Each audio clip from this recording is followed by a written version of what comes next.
কি ভোটে ভাটা, ভোটে কি অসুর হবে ঝড় বৃষ্টি? কোনো আশঙ্কাই শেষমেশ সত্যি হয়নি।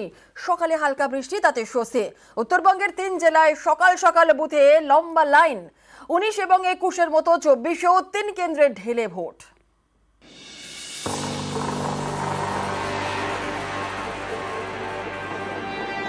গরম খুব বেড়ে গেছে, তাই প্রশাসন আগামী সোমবার থেকে স্কুল এবং হায়ার সেকেন্ডারি স্কুলের বাচ্চাদের জন্য ছুটি ডিক্লেয়ার করেছে। ভোটটা কষ্ট করে দিতে হবে। এপ্রিলেই হাঁসফাঁস, গরমে নাজেহাল, তাপপ্রবাহের সতর্কতা। এরই মধ্যে শুরু হয়ে গেল লোকসভা ভোট। শুক্রবার প্রথম দফার ভোট হলো উত্তরবঙ্গের ৩ জেলায়। চাঁদি ফাটা গরমে ১.৫ মাস ধরে প্রচার। অনেকে প্রচার কাটছাট করতে বাধ্য হয়েছেন। এতেই অনেকের মনে প্রশ্ন জাগে, গরম কি ভোটে কাঁটা হয়ে উঠবে? এরপর আলিপুর আবহাওয়া দপ্তর জানায়, ভোটের ৩ জেলায় ঝড় বৃষ্টির পূর্বাভাস।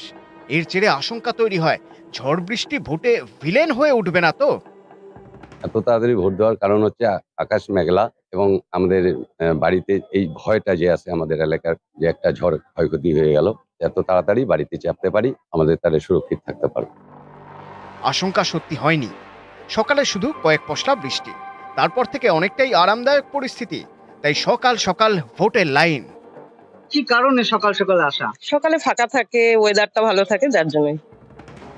জলপাইগুড়ির পাশের জেলা আলিপুরদুয়ার, এখানেও সকাল থেকেই বুথে বুথে ভোটারদের ভিড়।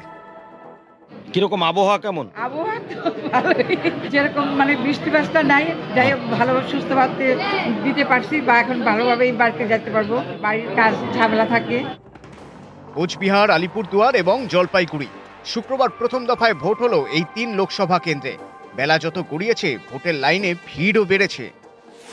১৯-এর লোকসভা ভোটে এই ৩ কেন্দ্রে গড়ে প্রায় ৮৪.৫% ভোট পড়ে।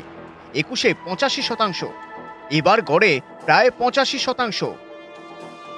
গরম বা ঝড় বৃষ্টি কেউই কাঁটা হয়নি, তাই ২৪-এও বজায় রইল ট্র্যাডিশন। জলপাইগুড়ি, কোচবিহার এবং আলিপুরদুয়ারে ঢেলে ভোট। নিউজ ১৮ বাংলা।